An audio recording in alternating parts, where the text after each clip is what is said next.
និទានរឿងព្រេងខ្មែររឿងពស់កេងកងមាននិទានមួយដំណាលថាកាលដើមឡើយមានមនុស្សពីរនាក់ជាប្តីពីរនាក់ប្តីប្រព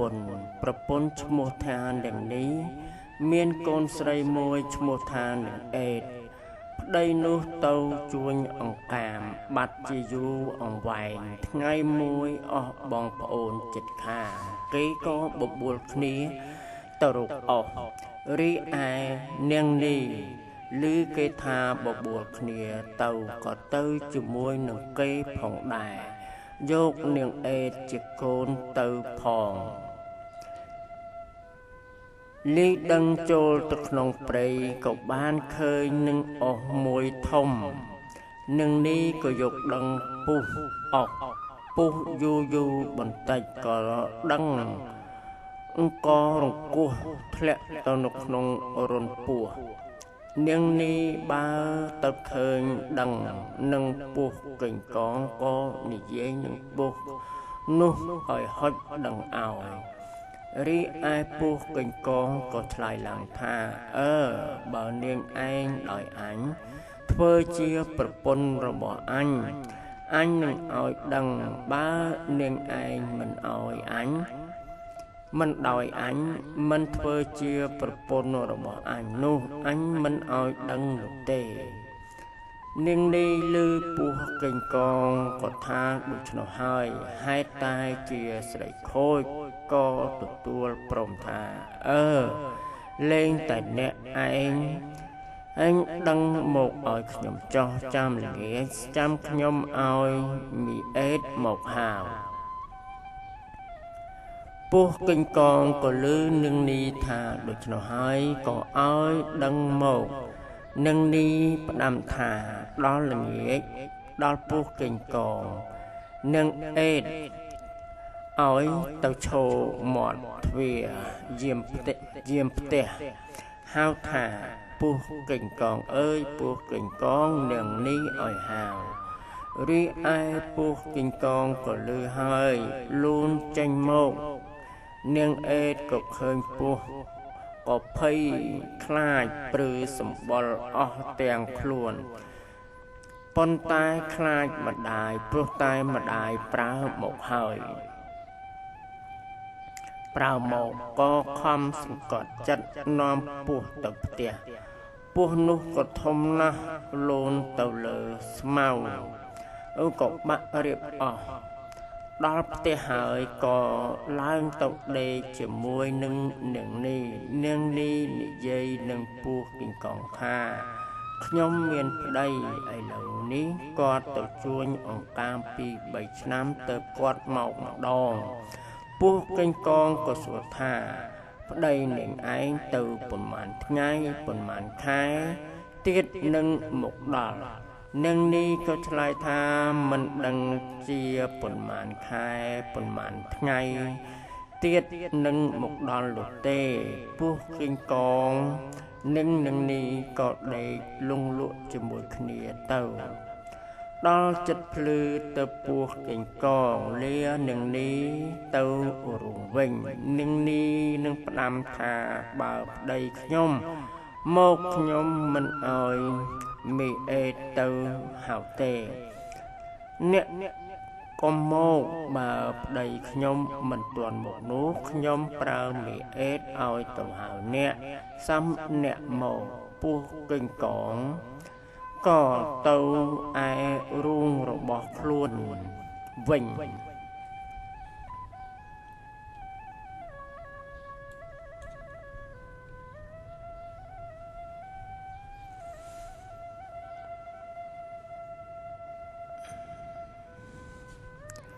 រាល់ថ្ងៃតែល្ងាចនាងនេះប្រើមីអេតឲ្យទៅហៅអស់ពោះកេងកងនាងអេតក៏ខ្លាចម្ដាយក៏ទៅហៅតាមតែបញ្ជាពាក្យម្ដាយប្រើប៉ុន្តែនៅក្នុងចិត្តខ្លាចពោះនោះណាស់ត្បិតពោះនោះវាធំណាស់ហើយវែងផងដែរមួយទៀតខឹងក្នុងចិត្តត្បិតម្ដាយមានសហាយនឹងពោះនាងអេតក៏ទៅដល់មាត់រូងហើយក៏ហៅថា ពោះកេងកងអើយនាងនេះឲ្យហៅពោះកេងកងក៏លឺក៏លូនចេញមកហើយក៏ឆ្លើយថាមីអេតថាអញមិនទៅឪពុកអេតនៅកាត់ក្បាលអញដាច់នាងអេតក៏ឆ្លើយថាឪពុករបស់អញទៅជួញអង្ការអំពី3ឆ្នាំមិនទាន់មកដល់ពោះកេងកងក៏លឺនាងអេតប្រាប់ដូច្នោះក៏លូនចេញអំពីរុនពោះហើយក៏ចេះតែទៅដល់មកតែជារៀងរាល់ថ្ងៃនាងនេះសហាយនឹងពោះកេងកងតតែផើមលុះយូរបន្តិចទៅប្តីនឹងមកไปជួញអង្កាមវិញក៏ឃើញនឹងនេះពោះធំក៏នឹកសង្ស័យក៏សួរអូននឹងអេតជាកូននាងអេតក៏ប្រាប់ឪពុកថាម៉ែឯងសហាយនឹងពោះកេងកងតែវេលាប្រលប់កាលណាឲ្យខ្ញុំទៅហៅតែជាសពថ្ងៃឪពុកនាងអេតក៏ប្រាប់ដូច្នេះក៏និយាយទៅនឹងនាងអេតថាដល់ល្ងាចហងឯងទៅហៅពោះកេងកងនោះមកទៀតអញចាប់កាប់វានៅមាត់ទ្វារ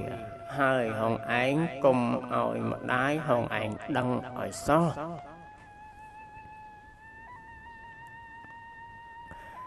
ឯនាងអេតលុះមកដល់ប្រលប់ក៏ទៅហៅពោះកេងកងថាពោះកេងកងនាងនេះឲ្យហៅពោះកេងកងលើកហើយក៏ឆ្លើយថាអេតអើយថាអញមិនទៅឪពុកអេតនៅកាត់ក្បាលអញដាច់នាងអេតក៏ឆ្លើយថាឪពុកអញទៅជួញអង្កាមពី3ឆ្នាំមិនទាន់មកដល់ពោះកេងកងឮ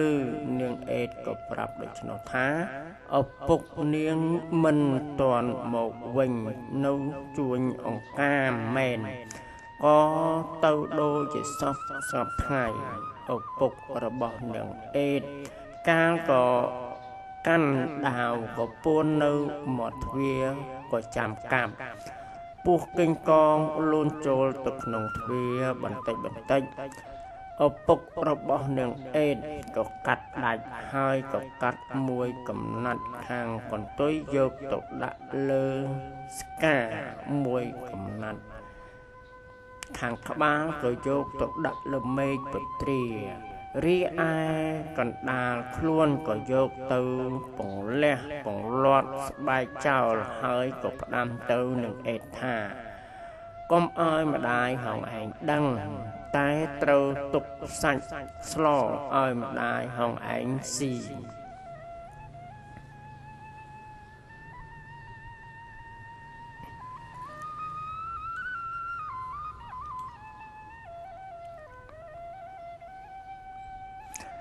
ឪពុកនាងអេតក៏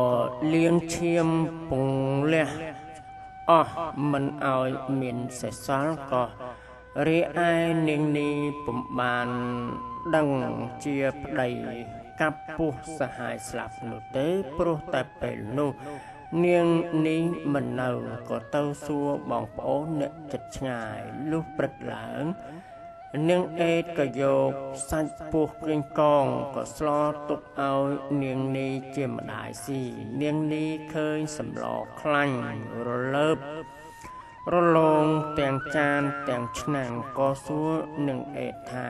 បានសាច់អ្វីមកស្លមីអេត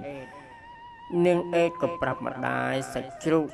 នាងនេះគិតស្មានថាជាសាច់ជ្រូកមែនក៏ឲ្យមីអេតដួសសម្លយកមកស៊ីបាយកាលនាងអេតក៏ដួសសម្លមកឲ្យនាងនេះជាម្ដាយស៊ីនោះមានក្អែកមួយវាឃើញក្បាលពោះដាក់នៅលើមុទ្រាវា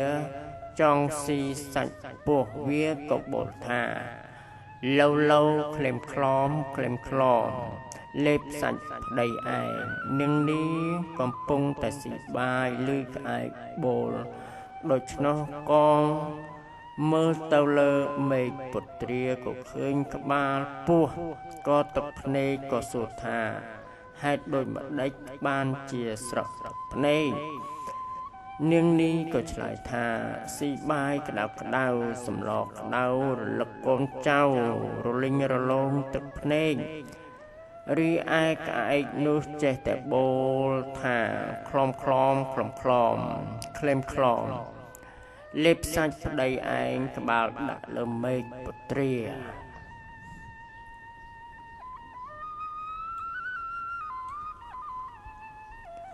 កន្ទុយដាក់នៅលើស្កា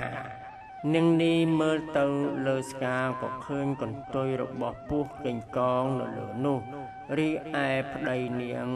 នឹងដឹងថាប្រពន្ធសហាយជាមួយនឹងពស់កេងកងពិតប្រកបហើយក៏នឹកភ្នាល់ក្នុងខ្នោះនៅក្នុងចិត្តខឹងចង់សម្លាប់នាងនេះប៉ុន្តែធ្វើមិនឲ្យនាងនេះដឹងខ្លួនក៏ដល់នាងនឹងផើមចាប់ចាស់ផ្ទៃចិត្តនឹងសម្រាលប្តីក៏បបួលទៅកក់សក់នៅមាត់បឹងលុះដើរទៅដល់នឹងមាត់បឹងក៏ប្រាប់ប្រពន្ធថា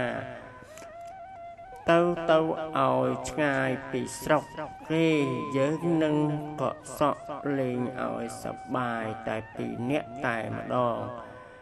នាងនេះមិនដឹងខ្លួនឯងថាប្តីចង់សម្លាប់ស្មានថាជាប្តីនាំទៅកក់សក់មែនក៏ដើរចូលទៅក្នុងព្រៃឆ្ងាយទៅលុះក៏ឃើញកំពង់មួយរៀបស្អាតវាលស្អាតប្តីក៏ប្រាប់ប្រពន្ធថាកំពង់នេះរៀបសប្បាយកំពង់នេះសប្បាយណាស់យើងឈប់កក់សក់នៅទីនេះចោះរីឯនឹងនេះមិនដឹងខ្លួនបន្តិចគិតសម្លាប់ក៏អង្គុយកក់សក់នៅមាត់ច្រាំងប្តីនោះក៏ហូតដាវមកកាប់នាងនេះពីក្រោយខ្នងមិនឲ្យដឹងខ្លួនក៏ដាច់ពាក់កណ្ដាលខ្លួនក៏ស្លាប់ទៅពេលនោះឃើញសុទ្ធតែកូនពស់លូនចេញមកពីពស់នាងនេះមកប្តីនាងនេះក៏កាប់កូនពស់នឹងដាវខ្លះក៏កាប់មិនទាន់ក៏លូនចូលទៅក្នុងក្រហែងដីខ្លះក៏មុជទៅក្នុងទឹកខ្លះក៏ចូលទៅក្នុងព្រៃព្រោះហេតុដូចនោះបានជាមានពស់ច្រើនបែបច្រើនយ៉ាងមកដល់សពថ្ងៃនេះបើអូខេប្រិមិត្តអត្ថបទរឿងព្រេងនេះបាទខ្ញុំបាទសូមបញ្ចប់តែទីនេះខ្ញុំបាទសូមអរគុណប្រិមិត្តដែលបានតាមដានទស្សនាស្ដាប់នៅអត្ថបទរឿងព្រេងនេះមុនបញ្ចប់នៅអត្ថបទរឿងព្រេងនេះសូមប្រិមិត្តជួយចុចនិង Subscribe ផងក្រហមនិងសញ្ញាកណ្ដឹងម្នាក់មួយផងដើម្បីនឹងទទួលបាននៅអត្ថបទរឿងព្រេងថ្មីៗជាបន្តទៀតបាទនិទានរឿងព្រេងខ្មែររឿងមេយាស្រីកាលពីព្រេងនាងមានបុរសម្នាក់មានប្រពន្ធនៅជាមួយនឹងគ្នាតែពុំមានកូនលុះយូរទៅប្រពន្ធនោះក៏មានសហាយក៏នាំមកដេកនៅក្នុងផ្ទះសឹងតែជារៀងរាល់ថ្ងៃមួយប្តីទៅចិត្តនៅក្នុងព្រៃដល់ថ្ងៃក្តៅក៏ចូលទៅអាស្រ័យនៅខ្ទមអ្នកតាមួយប្រពន្ធក៏រៀបចំអីវ៉ាន់ទៅបន់ស្រន់អ្នកតានោះឲ្យទៅធ្វើប្តីឲ្យស្លាប់និងយកសហាយធ្វើជាប្តីរៀបស្រេចហើយក៏យកអីវ៉ាន់នោះដើរចូលទៅក្នុងខ្ទមអ្នកតាអានោះទៅប្តីឃើញប្រពន្ធដើរចូលទៅខ្ទមអ្នកតាក៏នឹកឆ្ងល់ថាប្រពន្ធអញវាមករកអ្វីនៅក្នុងខ្ទមអ្នកតានេះគិតហើយក៏ចូលទៅពួនក្រោយខ្នងរបស់អ្នកតាក៏លោភស្ដាប់ប្រពន្ធនិយាយគ្នារីឯប្រពន្ធក៏ចូលទៅអុជទៀនធូបហើយក៏បន់អ្នកតាថាខ្ញុំមិនចង់យកប្តីខ្ញុំទេមិនចង់យកប្តីរបស់ខ្ញុំទេខ្ញុំយកប្តីទៀត សូមឲ្យអ្នកតាកាត់ប្តីខ្ញុំឲ្យស្លាប់ទៅនឹងថ្វាយជ្រូកមួយប្តីលើកដូច្នោះក៏ឆ្លើយទៅពីក្រោយប្រពន្ធនៅក្រោយខ្នងអ្នកតាថាបើនាងមានសហាយហើយបើចង់ឲ្យកាច់ប្តីនាងឯងឲ្យស្លាប់នោះងាយទេវិលទៅផ្ទះវិញត្រូវរោគ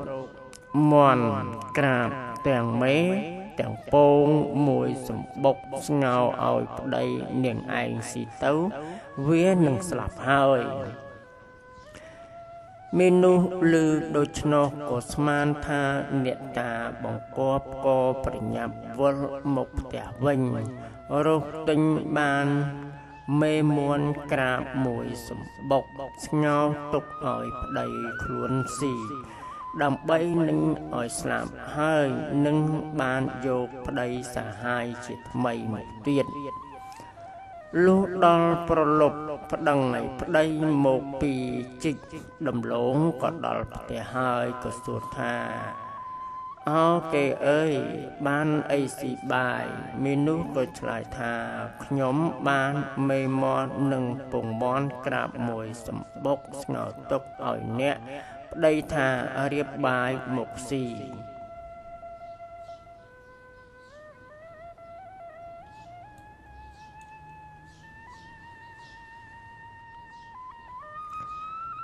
ប្រពន្ធលើកបាយព្រមទាំងមេនិងពងមាន់ក្រាបមកឲ្យប្តីស៊ីប្តីស៊ីអស់ហើយក៏ធ្វើជាឈឺដេកធ្ងោឲ្យរហឹសមនុស្សអ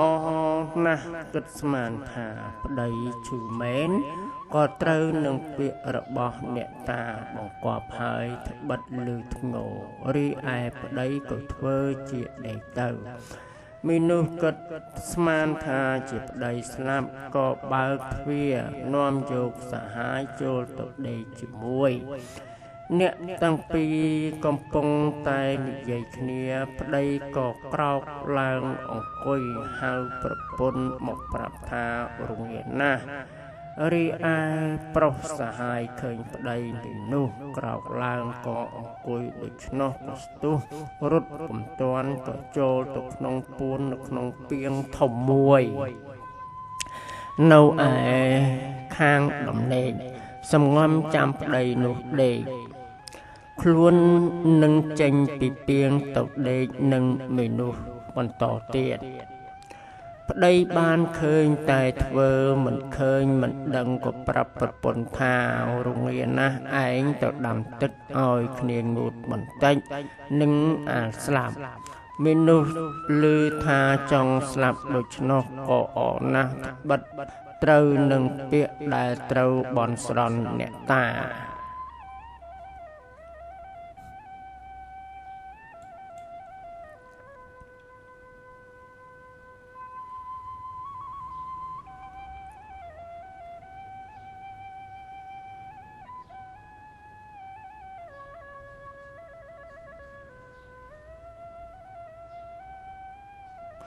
លុះប្រពន្ធក៏ដាំ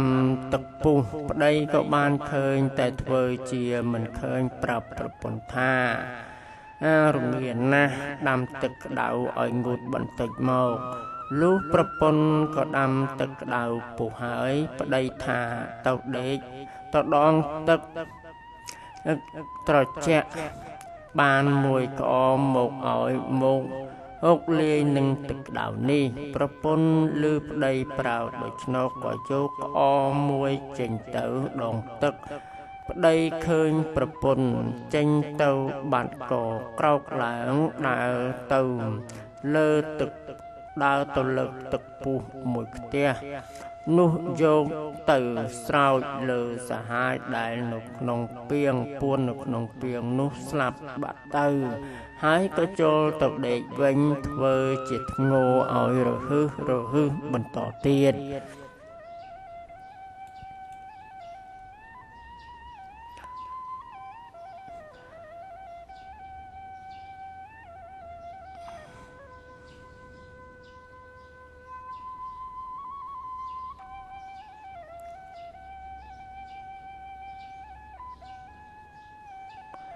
ដីក៏បានឃើញតែធ្វើជាមិនឃើញ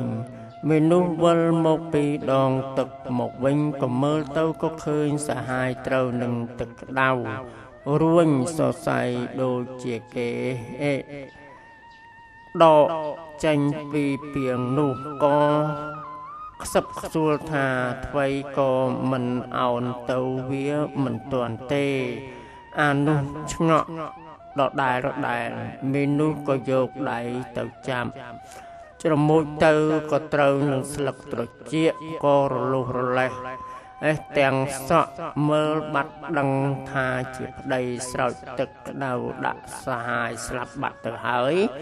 ក៏ពុំហ៊ានយកគម្របពាងមកគ្របហើយក៏យកទឹកឲ្យប្តីងូតរីឯប្តីក៏មិនស្ដីទឹកក៏មិនងូតក៏ប្រាប់ប្រពន្ធថាអញគ្រាន់បើហើយឯងហើយទៅហៅប្រពន្ធឲ្យចូលទៅដេកទៅលុះព្រឹកប្រហៀមឡើងមនុស្សពុំដឹងបើគិតដូចម្ដេចនឹងយកខ្មោចឲ្យរួចចេញពីផុតពីផ្ទះក៏នឹកឃើញថានៅក្នុងស្រុកនោះក៏មានចៅ4នាក់តែងតែលោបលួចអីវ៉ាន់អ្នកផងជាសពថ្ងៃគ្រប់ភូមិដូច្នេះអញ្ចឹងនឹងគិតឲ្យចោលទាំង4នាក់នោះយកខ្មោចចេញពីផ្ទះអញទៅចោលនៅក្នុងព្រៃឲ្យបានគិតហើយក៏ដើរខ្ចីសម្ពុតហូលអាវព្រែកយកមកសាហាយយកមកហាលជុំវិញផ្ទះរីឯចោលទាំង4នាក់ក៏ឃើញហើយក៏គិតនៅក្នុងចិត្តជើមនុស្សមានណាស់តែតើយប់នេះឃើញទៅក៏បបួលគ្នាទៅលួចវាឲ្យបានជាពំខានសប្តាហ៍ថ្ងៃយើងស្មានថាវាក្រ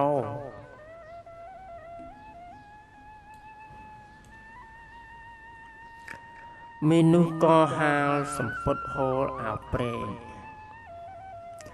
ឯងទាំង4នាក់លុះយប់ក៏បបួលគ្នាទៅលួចចូលទៅរោគបបួលទាំងនោះពុំឃើញក៏ប្រទះឃើញតែពាងមួយក៏ចងមាត់ជាប់បើពំរួចចោលទាំង4នាក់និយាយគ្នាថារបស់ទាំងអស់នោះវាដាក់នៅក្នុងពាងនេះហើយបើដូច្នេះត្រូវយើងសែងពាងនេះទៅថាហើយក៏នាំគ្នាសែងពាងនោះទៅដល់ព្រៃឆ្ងាយក៏ស្រាយលុកមើលអាមួយលុកដៃទៅក៏ត្រូវនឹងសក់ថាវើយសូត្រដកដៃចេញអាមួយក៏លុកដៃទៅត្រូវនឹងស្លឹកត្រចៀកក៏ត្រូវភ្នែកច្រមុះក៏ស្រែកថាវើយខ្មោចទេអាមួយមិនជឿក៏លុកដៃទៅទៀតក៏ត្រូវដើមទ្រូងដឹងថាជាខ្មោចមែនក៏ស្ទុះរត់ចោលគ្នាហើយក៏ខឹងណាស់ត្បិតមនុស្សបញ្ឆោតឲ្យសែងខ្មោចចេញបានចោល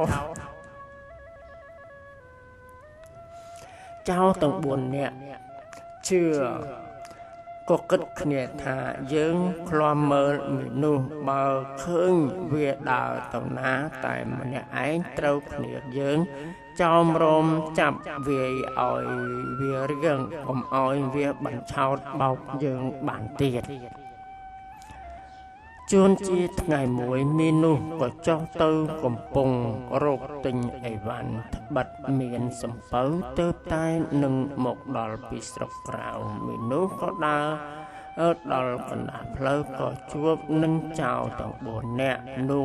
ចៅក៏ឃើញក៏នាំគ្នាព្រួតចាប់នឹងវាយហើយ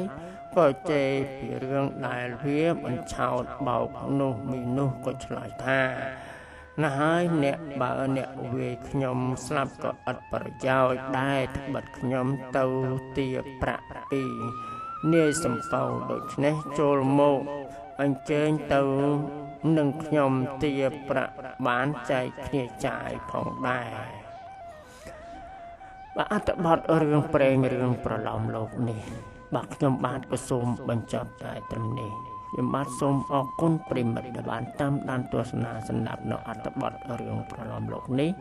តែមុននឹងបញ្ចប់នៅអត្ថបទរឿងប្រឡំលោកសូមប្រិមិត្តជួយចុច Subscribe និងសញ្ញារូបកណ្ដឹងម្នាក់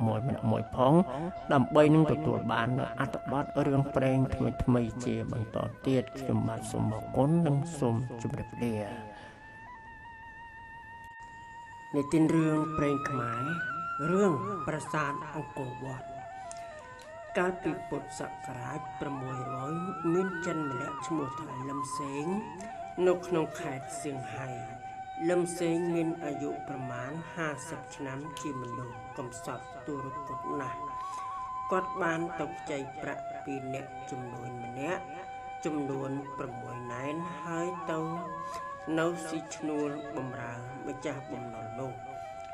ម្ចាស់បំណុលក៏បានតម្រូវឲ្យគាត់កាប់ឆ្ការព្រៃ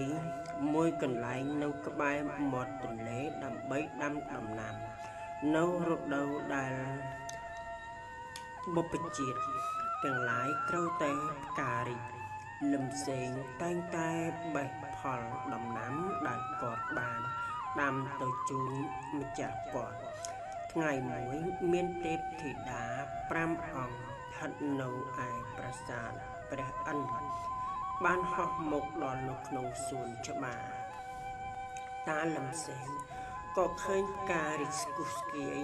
ប្រងព្រាតទៅបបួលគ្នាចូលទៅក្នុងសួននោះដេញប្រឡែងគ្នាលេងយ៉ាងសប្បាយពេលនោះមានទេពធីតាមួយអង្គឈ្មោះថាទិព្វសូដាច័ន្ទក៏បានបេះផ្ការបស់តាលឹមសេង6តោ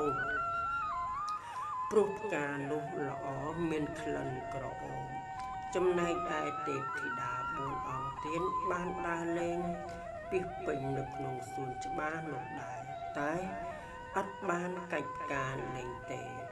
លុះត្រឡប់ទៅដល់ឋានសួគ៌វិញទេពធីតាស្លូតត្រង់ក៏បានទទួលព្រះឥន្ទអំពីរឿងទិព្វសូដាច័ន្ទបានលួចបេះផ្កាគេព្រះឥន្ទក៏ទ្រង់សួរនាងទិព្វធីតាច័ន្ទហើយក៏ផ្ដន់ទិសពាទោឲ្យនាងត្រូវតែចុះទៅឋានកណ្ដាលនៅជាមួយមនុស្សលោកចំនួន6ឆ្នាំនឹងត្រូវធ្វើជាប្រពន្ធតាលឹមសេងនោះ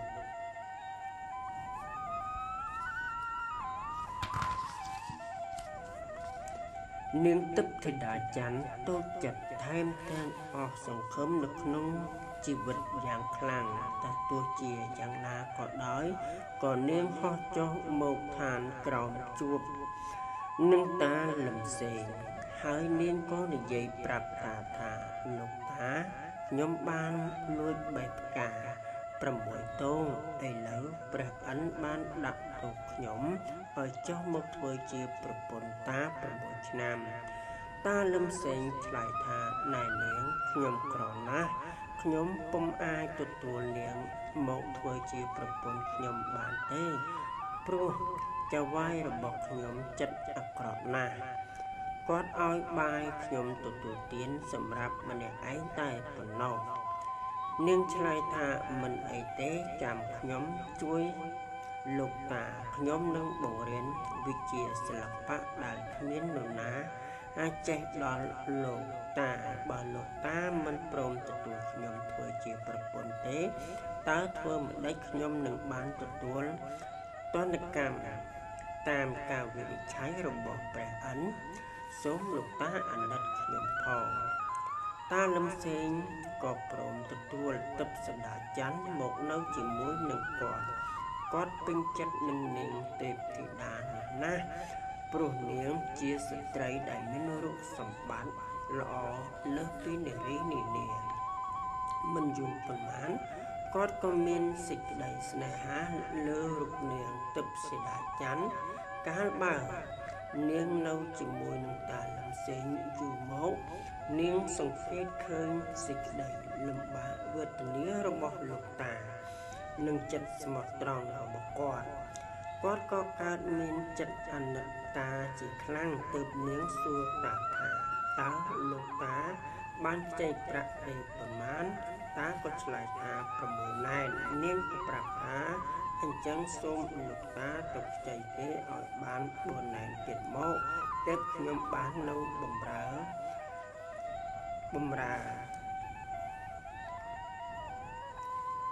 គេក៏ជួយលោកតាផងហើយលុយនោះខ្ញុំនឹងយកមកបម្រើការឲ្យបានជាផលប្រយោជន៍ដ៏ច្រើនតាលឹមសេងក៏ទៅខ្ចីលុយពីម្ចាស់បំណុលខ្លួនបាន4ណែនទៀតយកមកឲ្យនាងក៏សូមឲ្យតាយកប្រាក់ទាំង4ណែននោះទៅទិញសូត្រយកមកឲ្យនាងតាក៏ទិញបានសូត្រនៅសំបុកមួយចំនួន20នាឡិទើបសូដាច័ន្ទក៏វាយសូត្រនោះហើយក៏ត្បាញជាសម្ពត់ផ្សេងមានសម្ពត់ប៉ាក់រូបស្លឹកឈើរូបសត្វនិងជារូបគំនូរផ្សេងទៀតជាច្រើនរាប់ពុំអស់នាងត្បាញសម្ពត់ល្អណាស់ដែរសម័យនោះគ្មាននរណាធ្វើបានដូចជានាងនោះឡើយ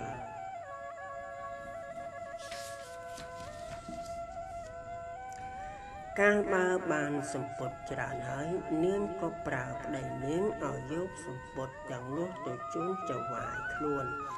អ្នកម្ចាស់បំណុលយកដៃទៅស្ទាបសម្ពត់នោះមានសេចក្តីស្ងោចនៅក្នុងចិត្តក្រៃលែងដោយអំណាចនៃសេចក្តីរីករាយគាត់ក៏បានឲ្យលុយ50ណែនទៅតាព្រមទាំងឈប់ទារប្រាក់ដែរតាបានជំពាក់គាត់ទាំងបានមិនតែប៉ុណ្ណោះម្ចាស់បំណុលបានបញ្ជូនមនុស្សឲ្យទៅរៀនវិញត្បាញសូត្រពីនាងផងដែរត្បិតទឹកសូដាច័ន្ទក៏បានទិញសម្បុកសូត្រសម្បុកនៅដល់នាងជាច្រើនហាលយកមកបង្រៀនដល់អ្នកបម្រើចៅហ្វាយតាឲ្យវាយឲ្យត្បាញរាល់ថ្ងៃមិនយូរប៉ុន្មានតាលឹមសេងក៏ឡើងជាអ្នកមានម្នាក់មានអំណាចនិងមានគេរាប់អានជាច្រើនជួយប្រឆាំងក្រោយមកនាងក៏បង្កើតបានកូនប្រុសម្នាក់កូននោះក៏រពើណាស់នៅពេលដែលគេចេះវាគេក៏ជីកដីធ្វើជាកំពែងការពារពេលដែលគេចុះអង្គុយមិនតែប៉ុណ្ណោះគេក៏ចេះគូដីលេងជារៀងជារូបជាសត្វជារូបមនុស្សគឺថាគេចូលចិត្តគូដីលេងមិនចេះឈប់ឈរគេជាក្មេងពុំចេះនៅស្ងៀមមួយស្របបក់ក្រោយមកអាស្រ័យតាហេតុដូច្នេះទើបម្ដាយក៏ដាក់ឈ្មោះឲ្យកូនថាព្រះវិស្ណុកាលុះកូនប្រុសក៏មានវ័យ5ព្រះវស្សាទើបសូដាច័ន្ទក៏ត្រូវផុតកំណត់6ឆ្នាំដែលព្រះអិនបានផ្ដន់ទាទោសដែលតម្រូវឲ្យនាងមកធ្វើជាប្រពន្ធតាលឹមសេងដូច្នេះដើម្បីរំលឹករឿងនោះដល់តានាងក៏បេះផ្កាចំនួន6ទងយកទៅដាក់លើខ្នើយដីរួចក៏ហោះទៅកាន់ឋានព្រះអិនវិញ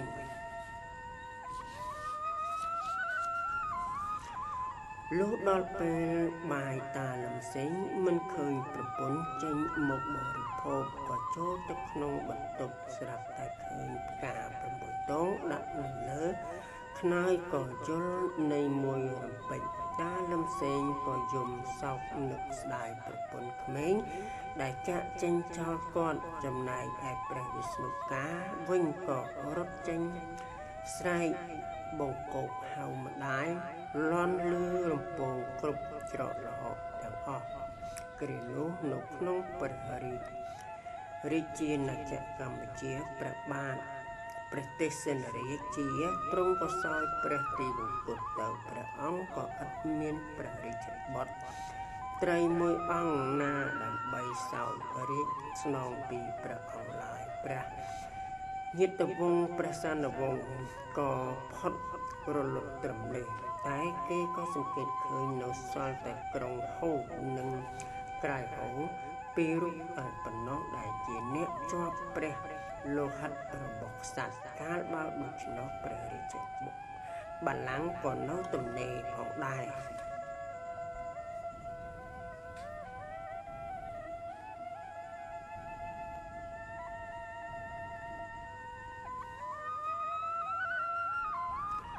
បាទអូខេប្រិមិត្តអត្ថបទរឿងព្រេងនេះបាទខ្ញុំបាទក៏សូមបញ្ចប់តែត្រឹមនេះខ្ញុំបាទក៏សូមអរគុណប្រិមិត្តដែលបានតាមដានទស្សនាសម្រាប់អត្ថបទព្រេងនេះខ្ញុំបាទសូមអរគុណនិងសូមជម្រាបលានិទានរឿងព្រេងខ្មែររឿងមនុស្ស4នាក់កាលពីព្រេងនេះមានបុរសឆោត4នាក់ព្រមព្រៀងគ្នាដើររៀនក្តីលុះដើរបន្តិចទៅក៏ចាប់បានអណ្ដើក5បរោះទាំង4នាក់នោះក៏យកអណ្ដើកនោះមកចែកគ្នាដល់ចែកគ្នាទៅក៏ចែកទៅចែកមកក៏នៅសល់អណ្ដើកមួយមនុស្សទាំងអស់នោះមិនសុខចិត្តតែរឿងខ្លួនក៏ចែកគ្នាម្ដងទៀតតែចែកទៅចែកមកសល់អណ្ដើកមួយដដែលមិនដឹងជាគិតធ្វើមើលម្ដេចបរោះទាំង4នាក់នោះផ្ទាល់គំនិតក៏អង្គុយមើលមុខគ្នាធ្វើភ្នែកលេងឡង់នៅក្នុងវេលានោះក៏មានបរោះម្នាក់ទៀតក៏ដើរទៅកាន់ទីនោះក៏ប្រទះនឹងមនុស្សទាំង4នាក់នោះក៏ឈរមើលគេចែកអណ្ដើកគ្នាហើយបរោះម្នាក់នោះក៏ឃើញឆោតដូច្នោះក៏សើចហើយក៏និយាយនឹងបរោះ4នាក់នោះមើលទៅអ្នកដូចជាមិនសូវជាស្របគ្នាសោះបរោះទាំង4នាក់គ្រាន់តែឮសម្ដីប៉ុណ្ណោះក៏និយាយថាអោលោកបើលោកចេះអាណិតមកចែកឲ្យយើងបន្តិចបរោះម្នាក់នោះក៏លើកដូច្នោះក៏ដើរចូលអង្គុយចិត្តក៏ចាប់អណ្ដើក5នោះមកហើយក៏រើសមើលអណ្ដើកណាដែលធំជាងគេយកមកត្រៀបក៏អង្គុយនៅសល់អណ្ដើក4ក៏ចែកទ្រព្យក៏ចែកឲ្យបរោះ4នាក់នោះមួយម្នាក់បរោះ4នាក់ក៏សុខចិត្តរៀងខ្លួនហើយក៏ទាំងអស់គ្នាក៏សួរគេនោះថាអ្នកមើលទៅដូចជាអ្នកប្រហែលជាចេះក្តីបរោះនោះក៏ឆ្លើយថាខ្ញុំចេះបរោះទាំង4នាក់ក៏តបទៅវិញថាអោបើអ្នកចេះក្តីសូមមេត្តាប្រាប់យើងផងបរោះម្នាក់នោះក៏ឆ្លើយថាបើអ្នកចូលចិត្តឲ្យខ្ញុំប្រាប់ត្រូវអ្នកទន្ទិញតាមខ្ញុំបរោះទាំង4នាក់ក៏ឆ្លើយថាបាទហើយបរោះនោះក៏ប្រាប់ឲ្យអ្នកទាំង4នាក់នោះឲ្យទន្ទិញរឿងខ្លួនគឺប្រាប់បរោះទី1ថាទំពក់ទៅភ្នៅវិជ្រុះបរោះទី2មានប្រឡាយទឹករហូតបរោះទី3មានសម្រាមទៅឆ្កាយវិព្រោះបរោះទី4ថាមែនទៅគេថា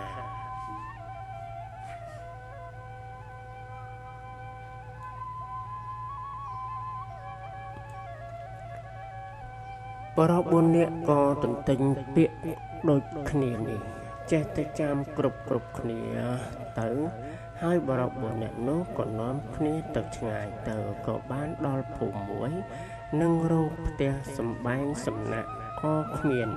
លុះបន្តិចទៅក៏បានប្រទះនឹងយាយចាស់មេម៉ាយម្នាក់ក៏និយាយសុំផ្ទះយាយចាស់នោះសំណាក់គាត់ក៏ព្រមឲ្យហើយបរោះនោះក៏នាំគ្នាទាំង4នាក់សំណាក់នៅផ្ទះយាយចាស់នោះទៅយប់នោះអ្នកទាំង4ក៏នាំគ្នាទន្ទិញពាក្យក្តីដែលបរោះនោះក៏ប្រាប់ទន្ទិញមិនឈប់ឈរទាល់តែភ្លឺជាចាស់ក៏ខឹងណាស់ព្រឹកឡើងគាត់ក៏ទៅប្តឹងមេស្រុកយប់មិញនោះមានបរោះ4នាក់ មកសុំផ្ទះខ្ញុំសំណាក់បរោះទាំង4នាក់នេះតែនិយាយបត់បន្ទិញតលភ្លឺតែមិនដឹងជាពាក្យថាក៏ដូចម្ដេចស្ដាប់មិនបានសោះខ្ញុំខានដេកវល់ព្រឹករាល់ព្រឹកហេតុដូចនេះខ្ញុំមកប្តឹងលោកសូមឲ្យលោកហៅមនុស្សទាំង4នាក់នោះមកជំនុំជម្រះឲ្យខ្ញុំផងមេស្រុកបានស្ដាប់ក៏ឲ្យបំរើទៅហៅបរិសុទ្ធទាំង4នាក់នោះមកហើយក៏សួរថាហើយដូចម្ដេចបានជាឯងទន្ទិញអ្វីតលតែភ្លឺរកតែយាយចាស់គាត់ដេក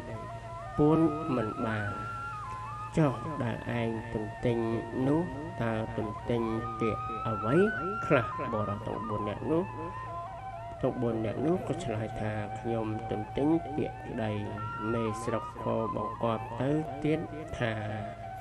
ចូលឯងមករាល់គ្នាសូត្រពាក្យនោះម្ដងម្នាក់ទៅមើលអញនឹងស្ដាប់បរិសុទ្ធទាំងបរិសុទ្ធទី1ថាខ្ញុំទំពក់ទៅភ្នំវិជ្រុះបរិសុទ្ធទី2ថាមានប្រឡាយទឹកវាហូរបរិសុទ្ធទី3ថាមានសម្រាមទឹកឆ្កែព្រុសបរិសុទ្ធទី4ថា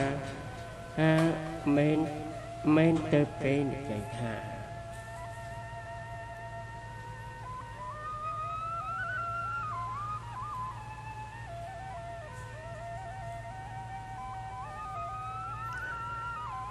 លុះនឹងនិយាយនោះបានពី3ខែទៅ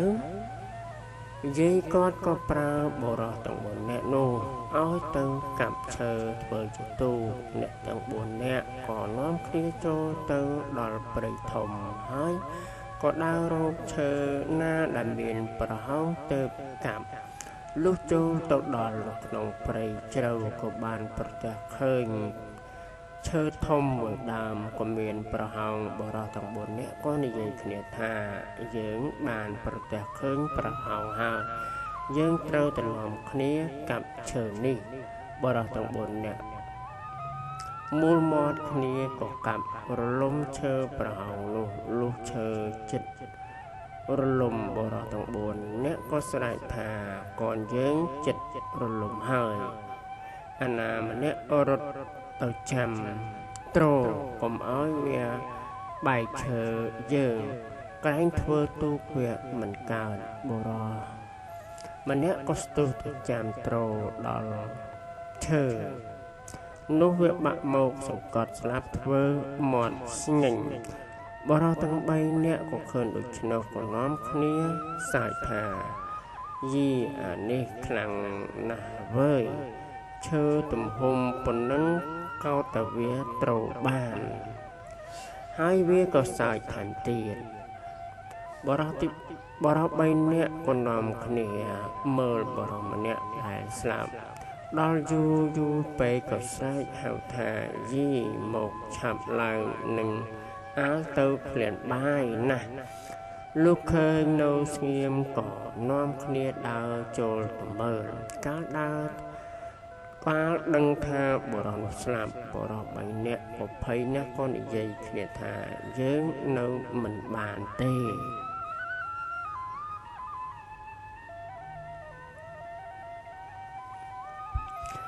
តែយើងខំនៅមុខជាគេប្តឹងថាយើងវាយស្លាប់អានេះបើដូច្នេះត្រូវយើងនាំគ្នារត់